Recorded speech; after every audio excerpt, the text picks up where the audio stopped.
Ako si Jade Buhoy, hatid sa inyo ang mga pinakamainit na balita sa bansa dito sa News Force. Sa ulo ng mga balita. Free trade agreement ng Pilipinas at South Korea nilagdaan na. Makapal na hamog na mataan sa ilang bahagi ng Maynila. 5-year importation ng rice supply na alok ng Vietnam, tinanggap ni PBBM.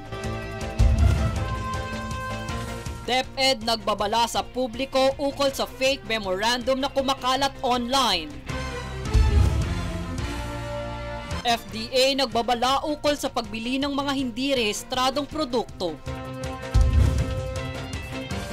Team Code magsisilbing head coach ng Gilas sa Asiad.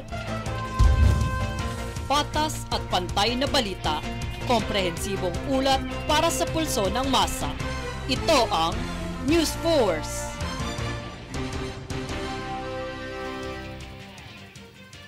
Para sa unang balita, saksi si Pangulong Bongbong Marcos Jr. sa paglagda ni Department of Trade and Industry Secretary Alfredo Pascual at Prime Minister An Duc-Yun sa Free Trade Agreement sa pagitan ng Pilipinas at South Korea. Ayon sa Pangulo, batid niyang ang relasyon ng Pilipinas at South Korea ay matatag at ang kasunduan na nilagdaan ay magiging susi upang mas mapalalim ang ugnayan ng dalawang bansa. Dagdag pa niya, hangarin ng Pangulo na hindi lamang limitado ang kasunduan nito sa gobyerno ng dalawang bansa, ngunit mahimok din ang pribadong sektor o kumpanya.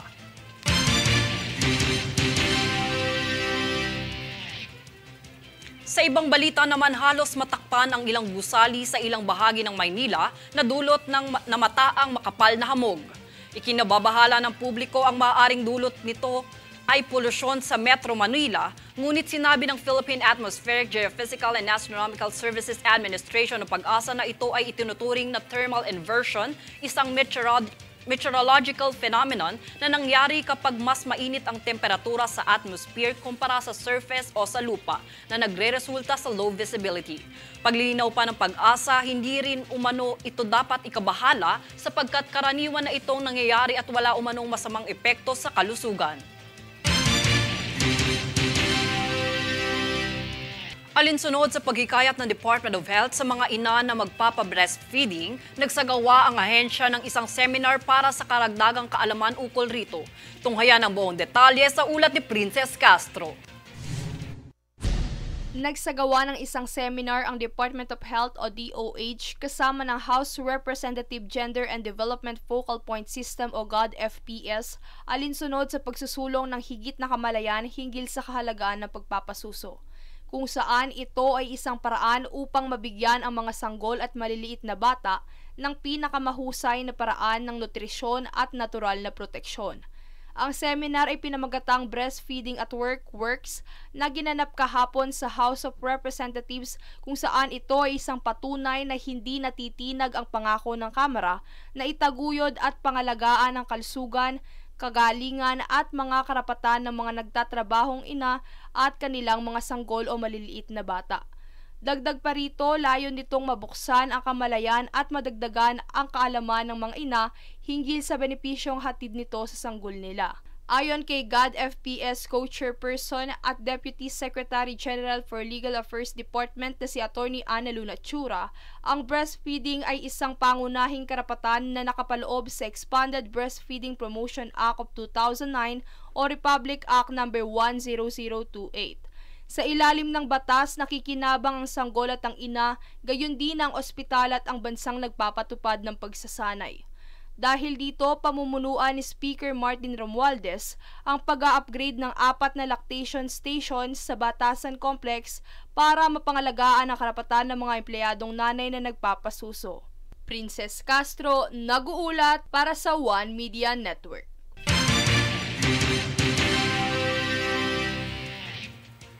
Magandang balita, ipinatupad ng Department of Labor and Employment o DOLE ang taas sa sweldo ng mga manggagawa sa pribadong sektor alinsunod sa wage order na naglalayong dagdagan ng 35 piso hanggang 50 piso sa mga lugar ng Calabarzon, Region at iba pang lugar sa Metro Manila.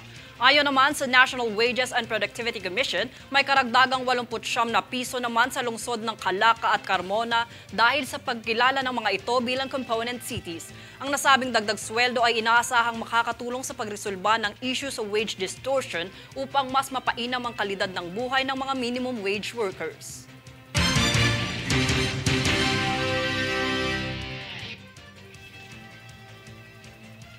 Samantala, ipinaabot ni LTO Chief Assistant Secretary Vigor Mendoza II ang mahigpit na kampanya laban sa mga iligal na PUVs o kung tawagin ay kolorum. Alamin yan mula kay Daniza Lopez. Ang direktiba ni Land Transportation Office Chief Assistant Secretary Vigor Mendoza II na paigtingin ang kampanya laban sa maumaarangkadang kolorum or illegal na public utility vehicles o PUVs ay inilabas noong ikapito ng Setyembre. Ito ay bilang tugon sa mga hakbang na tinutukan ng Department of Transportation Secretary Jaime Bautista. Naglalayon itong mapanatili ang seguridad at kaligtasan ng mga commuters.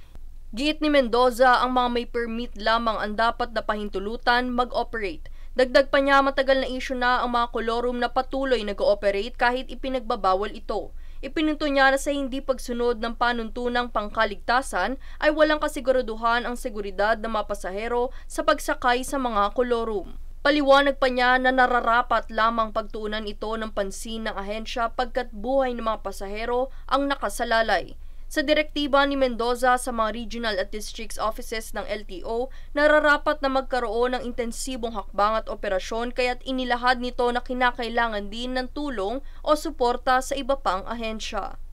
Daniza Lopez, nag-uulat para sa One Media Network. Nitong kamakailan lang ay nanawagan ng Climate Change Commission o CCC sa Commissions on Election o COMELEC na gumawa ng patakaran na magbabawal sa paggamit ng plastic-made campaign materials sa darating na barangay at sangguniang kabataan elections. Ayon kay CCC Commissioner Albert de la Cruz Sr., ang patakaran ay dapat ding ipatupad sa hinaharap sa paggamit ng karapatan ng publiko sa pagboto dahil ang malawakang paggamit ng mga plastic ay nagtatakda sa bansa bilang nangungunang kontributor sa polusyon sa plastic sa karagatan.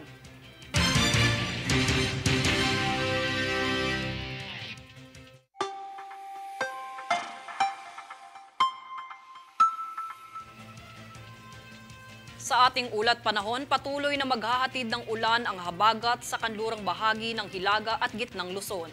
Mula rito, asahan ang bahagyang maulap na papawirin na may pulupulong mga pag-ulan o pagkidlat pagkulog sa Metro Manila at iba pang bahagi ng bansa.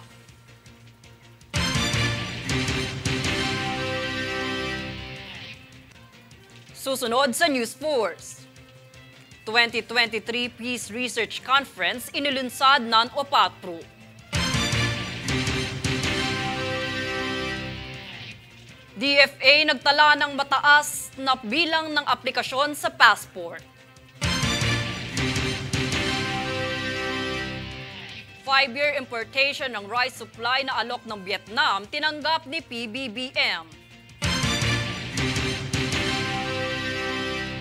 Manatiling nakatutok para sa higit pang mga balita sa pagbabalik ng News Force.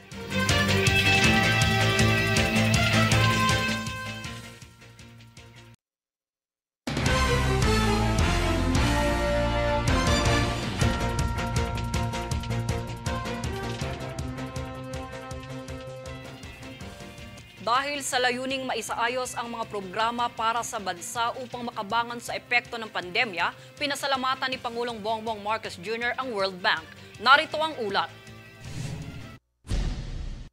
Matapos mailahad ang programa na alay ng World Bank sa bansa, nagpahayag ng papuri si Pangulong Ferdinand Marcos Jr. sa pagtulong nitong makabangon ng Pilipinas sa epekto ng pandemya. Ayon sa Pangulo, umaasa siyang magiging matagumpay ang programa ng World Bank upang mas mapatatag at mapanatili ang paglago ng ekonomiya ng bansa matapos ang COVID-19 pandemic.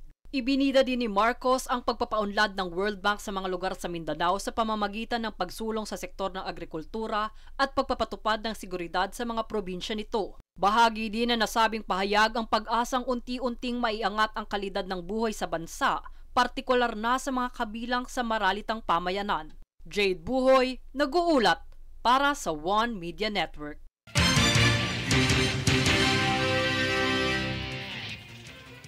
Sa ibang balita, naniniwala si Pangulong Bongbong Marcos Jr. na masusolusyonan ang suliranin sa supply at presyo ng bigas ang pagtanggap sa alok ng Vietnam na 5-year importation ng rice supply. Ang naturang pagpupulong ay parte pa rin ng 43rd Association of Southeast Asian o ASEAN Summit, kung saan sinabi ng Pangulo na ang inisyatibong ito ay magbebenepisyo hindi lamang sa Pilipinas kundi sa mga bansang kabilang sa ASEAN. Dagdag pa niya, may posibilidad din na magkaroon ng kooperasyon sa sektor ng pangingisda upang mabigyang pansin ang kabuhayan ng mga ordinaryong mangingisda.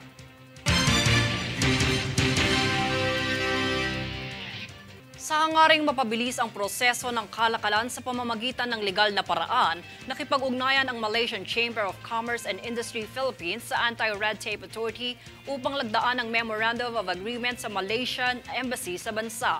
Tunghayan ang buong impormasyon sa ulat na ito. Bilang bahagi ng pagpupulong ni Pangulong Bongbong Marcos Jr. at punong ministro sa Malaysia na si Anwar Ibrahim noong Marso, opisyal nang nilagdaan ng Anti-Red Tape Authority o ARTA at ng Malaysian Chamber of Commerce and Industry o MCCI ang Memorandum of Understanding para mapabilis ang proseso ng pakikipagkalakalan ng mga Malaysian businessmen sa bansa. Bahagi ng napagkasunduan ay ang paghahandog ng trainings, orientations at seminar ng ARTA sa Malaysian Embassy tuwing makakatanggap ito ng ulat o reklamo na siyang nasa ilalim din ng Ease of Doing Business and Efficient Government Service Delivery Act of 2018. Base sa panayam sa kinatawan ng Embahada ng Malaysia sa bansa na si Dato Abdul Malik Melvin Castellino bin Anthony, maaari daw itong makapagpainam ng trade relations sa Malaysia at Pilipinas. Bukod pa riyan, aniya ang ease of doing business na ipinatupad ay isa sa mga nakapagpahikayat sa mga Malaysian businessmen upang mag-invest sa bansa. Ease of doing business and improve investor positive approach to Philippines. Ayon naman sa pahayag ni MCCI Chairperson Edward Ling, bahagi ng kanilang layunin ang pagpapaunlad ng kasalukuyang ekonomiya ng bansa at umaasa silang magkaroon ng regular at epektibong proseso ng kalakalan sa tulong ng ARTA. Number one, it will give a lot of confidence to all the Malaysian businessmen doing business here. That if they have any problem with the government agency, there is a channel of feedback. There is a way to air our challenges to the government. Ang nasabing ugnayan sa pagitan ng ARTA at MCCI ay naglalaman ng regulasyon at patakaran na ipapatupad sa iba't ibang national government agencies at lokal na pamahalaan ng mas mapalakas ang inisyatibo ukol sa anti-red tape. Jade Buhoy, nag-uulat para sa One Media Network.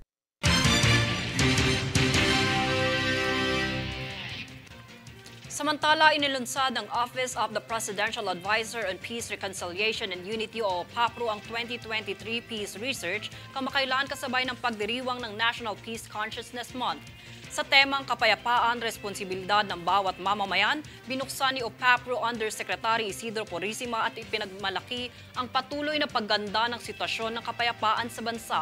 Iniulat naman ni Department of the Interior and Local Government o DILG Preventing and Countering Violent Extremism Project Manager Joan Hope Tolibas ang pagbaba ng ranking ng Pilipinas sa Global Terrorism Index mula ika-16 na pwesto na ngayon ay ika-18 pwesto.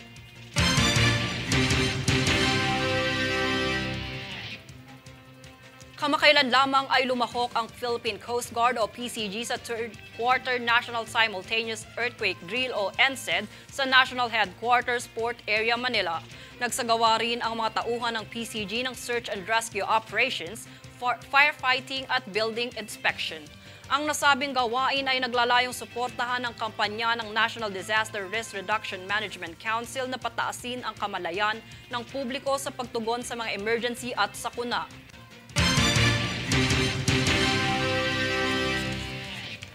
Isang paalala, nagbabala ang Department of Education o DepEd sa publiko tungkol sa Peking Memorandum sa DepEd Memo regarding 2 weeks of rest days in celebration of Teachers' Day month na kumakalat online. Ang kagawaran ay nakikipag-ugnayan na sa mga otoridad upang imbestigahan ang pinagmulan ng Peking Memorandum na ito, pati na rin ang mga malisyosong paggamit nito sa issuance template ng departamento.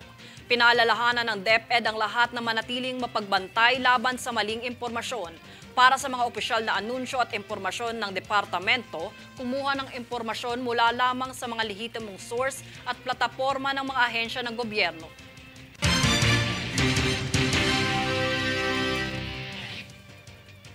Samantala, nakapagtala ang Department of Foreign Affairs ng malaking pagtaas sa bilang ng mga transaksyon para sa passport na magtungo sa Palawan. Daniza Lopez para sa Balita. Sa unang kalahati ng taong kasalukuyan, ibinahagi ng Department of Foreign Affairs ang pagtaas sa bilang ng mga aplikasyon sa passports na magtutungo sa Palawan. Ayon kay Regional Consular Head Carolina Constantino, karamihan sa mga kumuha ng passports ay dahil sa kagustuhan nitong maglakbay at ang iba naman ay dahil sa trabaho. Dagdag pa niya, karamihan sa mga aplikante ay sa online appointment system na nagtutungo dahil mas convenient at mas pinadali ito. Naniniwala rin si Constantino na sa patuloy na pagsasagawa ng online appointment system ng ahensya ay mas mapapabilis ang proseso ng mga aplikasyon. Ipinaalala din niya na magdala ang mga aplikante ng lehitimong dokumento gaya ng mga birth certificates na inisyu ng PSA. Binigyan linaw niya rin na kung sakali mang hindi tanggapin ang mga dokumentong dala ay huwag mabahala sapagkat maaari silang bumalik para kompletuhin ang mga ito. Daniza Lopez nag-uulat para sa One Media Network.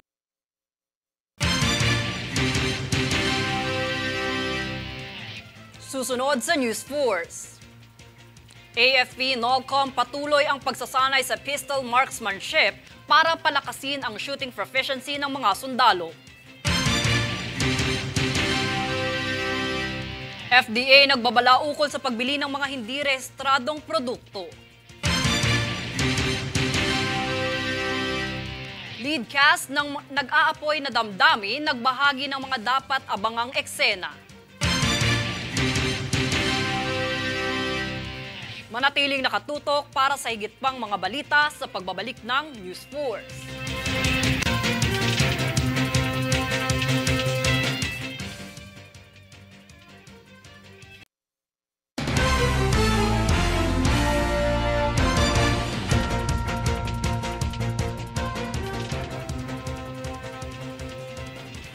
Binalaan ng Food and Drug Administration o FDA ang publiko ukol sa pagbili at pagkonsumo ng 11 food products ng mga hindi rehistradong produkto na maaaring maghatid ng panganib sa kalusugan at kaligtasan ng mga mamimili. Pinatunayan ito ng FDA sa pamamagitan ng online monitoring o post-marketing surveillance na nagsasabing walang kaukulang Certificate of Product Registration o CPR na inilabas ang mga produktong ito. Binalaan din ng FDA ang lahat ng kinauukulang establishmento na huwag ipamahagi o ibenta ang mga di-rehistradong produktong ito hanggang hindi nakakakuha ng Product Notification Certificate.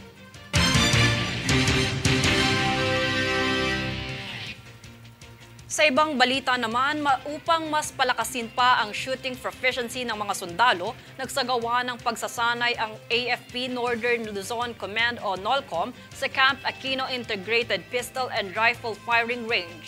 Ipinaliwanag ni NOLCOM Commander Lieutenant General Fernil Buca na ang pagsasanay ay layuning paigtingin ang kakayahan sa pamamaril ng lahat ng kasapi ng NOLCOM upang mahusay sila sa operasyong militar. Pinapalakas din ng NOLCOM ang kakayahan ng mga sundalong makipaglaban para sa depensa sa pagtataguyod nito, kamakailan lang ng Aikido Martial Arts Training Program.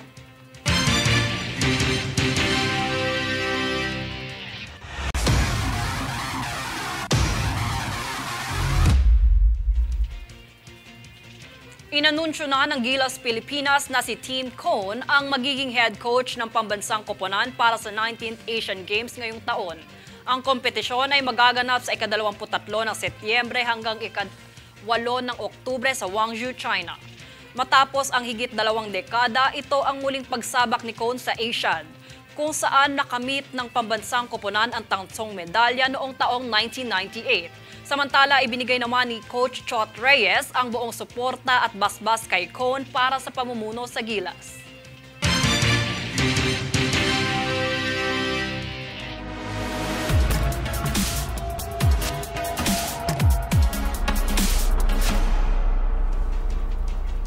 Sa patuloy na pag-init at pagsiklab ng mga susunod na kaganapan sa nag-aapoy na damdamin, nagbahagi ng mga snippets ang lead cast nito sa mga dapat abangan ng kanilang viewers. Ang detalye sa chika ni Princess Castro.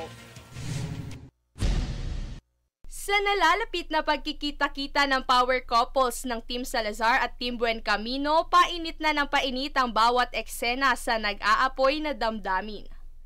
Pinakaunang at ang pinakamalakas na gante na ibibigay ko sa mga Buencamino ay nasa kamay ko, na hawak ko siya, si Claire. As in, ginawan ko siya talaga ng pagkatao at parang sinulat ko talaga yung buong storya ng buhay niya. Ginagampanan ni JC De Vera ang karakter ni Philip Salazar na isang doktor kung saan mortal niyang kaaway si Lucas Buencamino na isang abogado na ginagampanan naman ni Tony Labrusca. Kabilang din sa cast si Ria Atayde bilang si Melinda kung saan siya ang nagsisilbing pangalawang asawa ni Lucas at magiging kaagaw sa puso ni Olivia Buencamino na ginagampanan naman ni Jane Oineza. Kaugnay nito ay ang revelasyon sa totoong pagkatao ni Claire Salazar na ginagampanan rin ni Jane kung saan patuloy ang paghahanap ng kasagutan nito sa kaniyang totoong pagkatao. Melinda will try to do whatever she can para ma-preserve yung marriage nila ni Lucas. Yun lang naman yun. Talagang nag-aapoy na nga rin ang mga damdamin ng mga sumusubaybay kung saan marami sa mga viewers ang abang na sa pagkikita ni na Olivia at Lucas. Yung unang pagkikita naming apat, yun yung napakataas na emosyon ng lahat. Kasi doon marireveal yung intention ng bawat character at kung ano talaga yung nararamdaman namin sa bawat isa. Samantala, nagbahagi ng ilang trivia ang mga stars kung saan nabanggit nila ang ilan sa mga paraan sa pagkalas sa kanilang mga karakter, kung saan sinisiguro nilang sila ay nakakapagpagpag bago umuwi sa bahay. Sa kabilang dako, bagamat ito ang kauna-unahang lead role ni Jane sa isang serye, hindi na nga mapigil ang patuloy na pagningning ng pangalan ng aktres sa industriya. Kung saan matatandaang nitong ika-30 ng Agosto ay ipinalabas na sa sinehan ng pelikulang Swing katambal ang real-life partner nitong si RK Bagatsing. Always naman din nag-look forward for the next one. Pero kahit ano pa pong role at kahit ano pa pong character, kung ano po yung responsibility ko as an actor, I will do my best. And bigyan ng justice at syempre pinagkatiwala sa akin yung opportunity na to, yung role na to. So lagi lang go for the gold. Samantala, mapapanood ang nag-aapoy na damdamin sa Kapamilya Channel 22 at TV5 sa GSAT Direct-to-Home Satellite TV Lunes hanggang Biyernes 3:45 p.m. Princess Castro, Chumi Chika para sa One Media Network.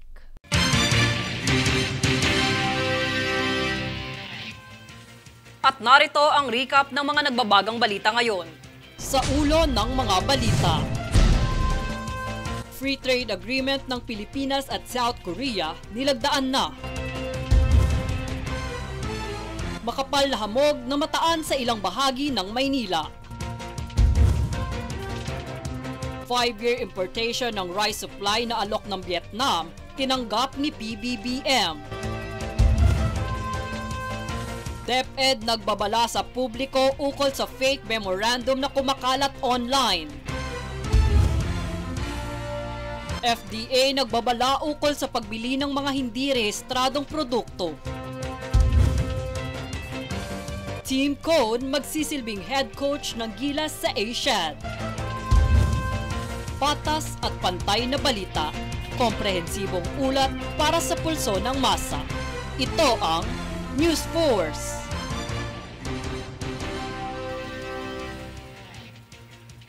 At yan ang pinakamainit na mga balita ngayong araw. Manatiling nakatutok sa aming mga ulat at update sa aming Facebook page, facebook.com/OneMediaNetwork. Ako si Jade Buhoy at ito ang News Force.